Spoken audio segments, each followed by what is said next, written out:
Many modern-day Christian creationists, in light of the recent reawakening to the flat Earth truth, are set on convincing themselves that the flat Earth is nothing more than a deliberate deception created by the evolutionists and atheists to fool gullible Christians into looking stupid in the eyes of science.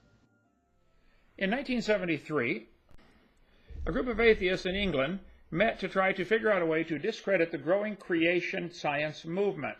It was harming their plans for a new world order and a one-world government. They wanted a way to make Bible believers look stupid to the academic world. They knew they could not match the science for creation against evolution, so they decided on a totally different approach. They would get Christians to teach the earth was flat and fixed in space, not moving. They created a story about a conspiracy where NASA and the U.S. government lied about the moon landing and the round earth. They had plenty of funding, so they began writing letters and articles, starting discussions in various formats and producing books and articles defending the flat earth. Hundreds of well-meaning Bible believers were sucked into this movement. The club still meets to plan ways to keep the movement going and to laugh at the ones who believe it. Now, I made up that whole story, but I think it's probably about what happened, okay?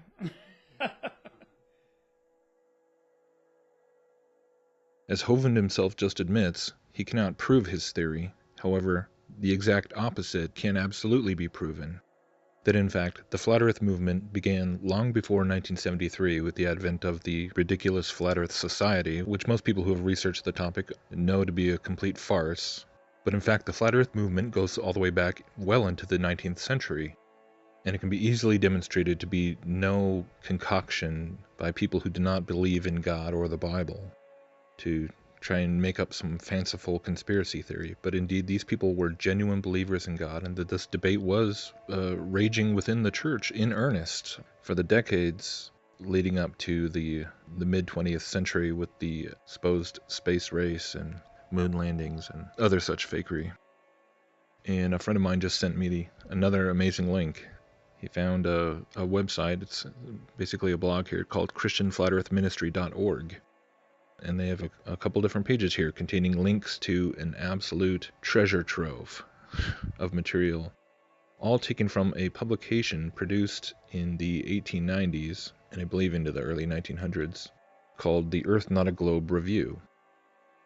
And as you can see from this little graphic here, that in fact this wasn't even not just a geocentric approach. They weren't just going so far as to question Copernican cosmology as in the book I shared about a week ago, but this is an absolute, to the core, flat Earth publication, a monthly publication.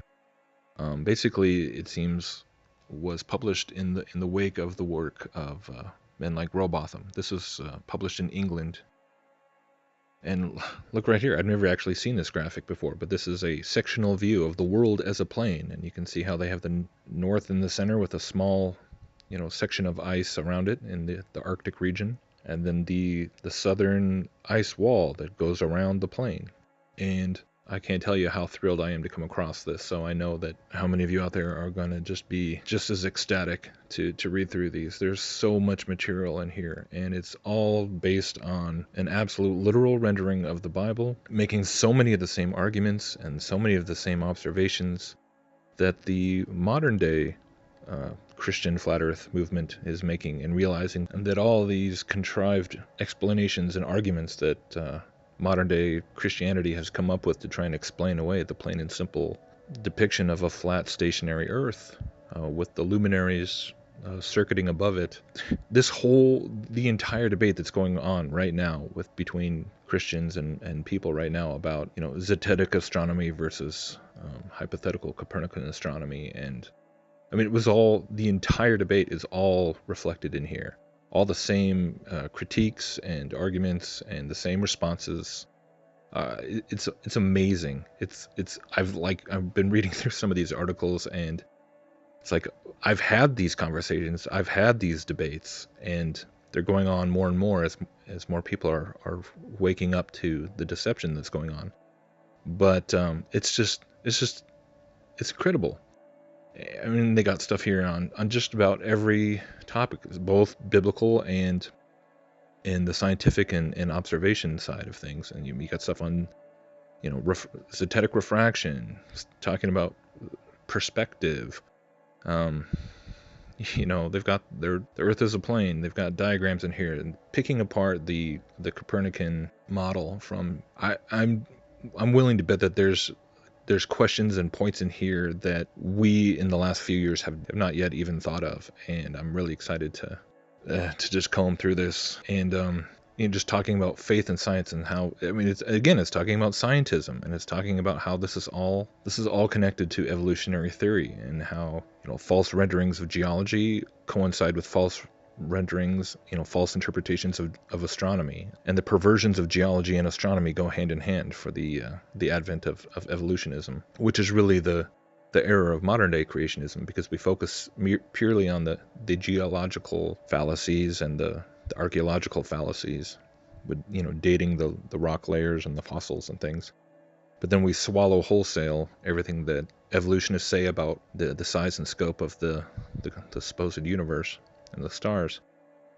But it's all right here. And this was a real movement. These were real, genuine, spirit-filled Christians who believed in their Bibles, who believed in the veracity of Scripture. And, there's all kinds of different articles written by different contributors talking about, recent, astronomical events and observations like moon eclipses and things like this, talking about curvature, talking about like everything that is going on right now, the whole debate. It's like it already happened over 100 years ago. And through the course of the 20th century, this was not just by the secular world.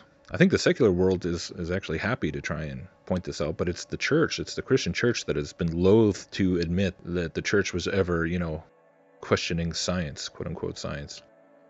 And this is just fabulous stuff. Like, these people knew how to write. They knew how to use language and argue their cases and do it with conviction and with boldness. And I'm almost at a loss for words with how encouraging this find is. The Book of Job in connection with science, truly so called, or divine astronomy.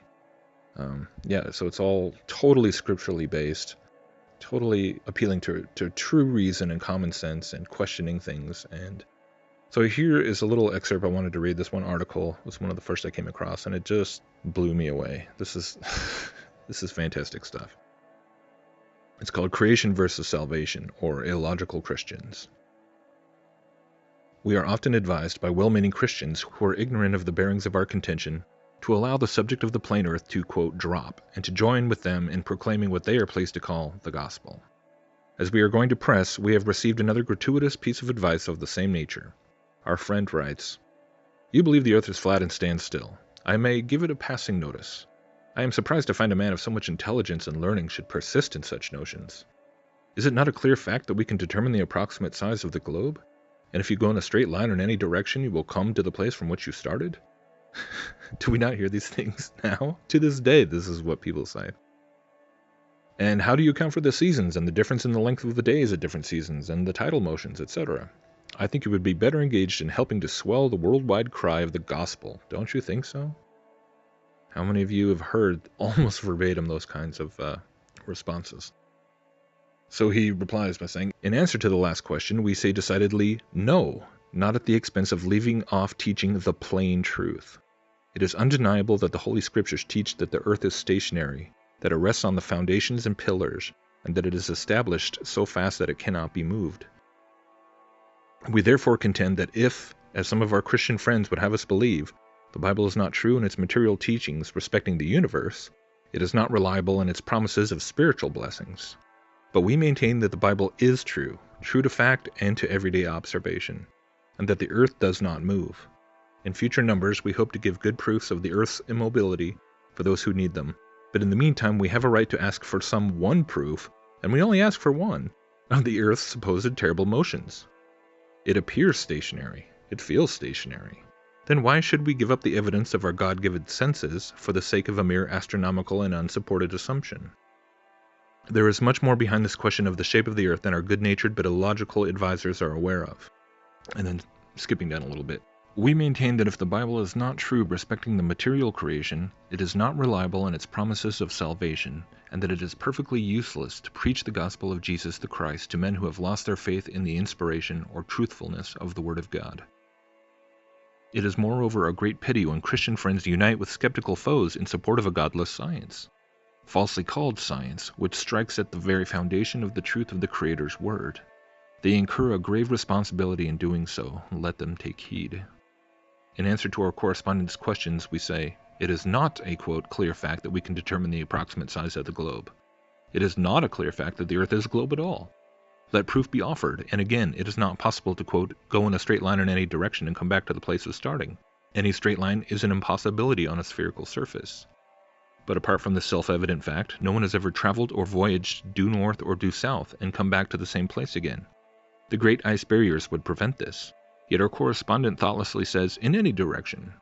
Men can go round the world in an easterly or westerly direction, but this is also possible on a plane. Hence it is no proof of the Earth's sphericity. But our opponents do not seem to be able to discriminate in these things. It is the fault, doubtless, of our system of, quote, education, which crams young minds with other men's ideas instead of teaching them to think for themselves and to think cautiously and accurately. Let us hope that the Earth Review will help at least to raise inquiry and so to teach men to think for themselves, and not to leave all their thinking to professional and interested preachers of science. There is an evident need of such a paper as ours, even apart from its advocacy of the truth of the Bible, if only to awaken candid inquiry. Let us hope that all lovers of truth, natural truth or spiritual, and all lovers of original ideas possessing true freedom of thought will rally around us and help us on towards a worldwide circulation of the Earth Review.